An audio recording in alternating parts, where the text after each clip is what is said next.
ሚኒስትር ዴኤታ ባህልን ስፖርትን ረዳት ፕሮፌሰር ነብዩ ባየ ከምዝበልዎ ጽቡቅ ገጽታ ኢትዮጵያ ክብዘብሉ ብርክት ዝበል ተግባራት ወዓውድታት ባህልን ኪነ ጥበብን ይሳለጣለው። በዚህ ድማ ስራሕቲ ባህልን ጥበብን ብምፍላጥ ተግባር ጽቡቅ ገጽታ ምህናጽ ሀገር በሰፊሑ ምስራዑ ሓቢሮም የሰርከስ ከያንያን የሰርከስ የጥበብ ሰዎች ሰብ ጥበብ ሰርከስ በባህል ኢትዮጵያ ስራሕ ዲፕሎማሲ ቢሎም ዓዊ መንቀሳቀስ ገይሮም ሰዓልቱን በብርካ ሀገራት ኤግዚቢሽናት ይቅርቡም ስዕል ድማ ጥልቀት ኪነ ጥበብ ዘርእዩ በዘቢሎም ሰዓልቲ ዕዙ ስራሕ ይሰርሕሎም ይህን ተጠቅመው ሰዓሊዎች በጣም ትልቅ ስራ እየሰሩ ነው። ጽቡቅ ገጽታ ሀገር ስራሕ ምህናጽ ኣብ ቀጻሊውን ተጠናኺሩ ከም ዝቕጽል ኢሎም ኣብ ቀረባ እዋን ትክክለኛ ባህል ኢትዮጵያ ዘፋልጥ ጉጅለ ባህሊ ናብ ዝተፈለየ ዓለም ሃገራት ከም ዝጓዓዝ ተዛሪቦም እቲ ጉጅለ ባህሊ ሙዚቃ ብሄር ብሄረሰባት ሳዕስዒት ከምኡውን ባህላዊ ክዳውንቲ ኣብ ዝተፈለዩ ሃገራት አፍሪካ ኣውሮፓን ኤስያን ብምኻድ ብምፍላጥ ዓብይ ባህላዊ ናይ ባህሊ ስራሕ ዲፕሎማሲ ከም ስራሕ ይገልጾም ከያንያን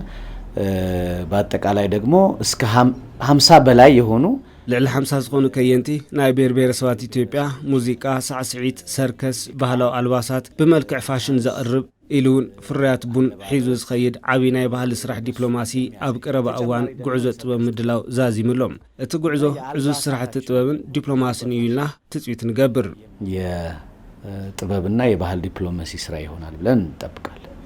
ከም ገለጻ ሚኒስትር ዴኤታ መንግስቲ ኣብ ዓውዲ ጥበብ ትኹረት ብምሃብ ብዝተግበረ ስራሕ ዓውዲ ጥበብ ምምላስ ተኻኢሉ ድሕሪቲ ለውጢ ቀዳማይ ሚኒስትር አብይ አሕመድ ምስ ሰብ ሞያ ኪነ ጥበብ ድሕሪ ምዝታዮም ሲዕቡ ኣብ ዓውዲ ኪነ ጥበብ ይለዓሉ ዝነበሩ ብርክት ዝበሉ ሕቶታት መልሲ ምርካቦም ድማ ወሲኾም ገሊጾም መንግስት ከቤተ መንግስቱ አንድነት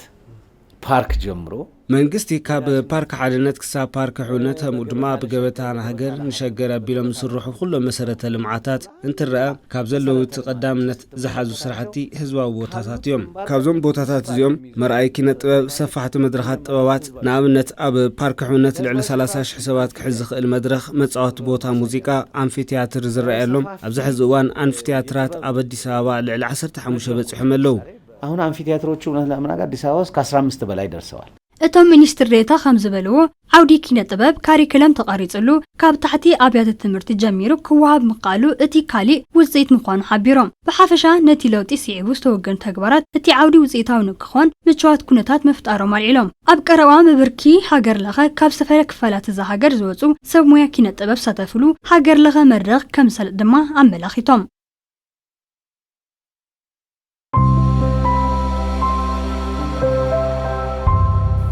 بموضوع زينات وطاي إيران بركت زبلو ميستراو سندات إسرائيل رخيبا ميستر إيران بركت زبلو تقامتي ميسترات سندات إسرائيل أب إيد إيران متاو علاو جيرام مينستر رحننات إيران أب بهراوي تلفزيون إتهاجر قريبهم كم زقلتو إيران بسرحتو زت ساخع أوبريشن بركت زبلو سندات أب إيدا متاو تزاريبهم إت ميستراوي سند مركبو عقمي متقع إيران زحي الحافت إيو كبلو ونقاليتهم يوم كاب منجستي إسرائيل زاجد استوهاب زخون عينة علاوي رئيتو جن يلان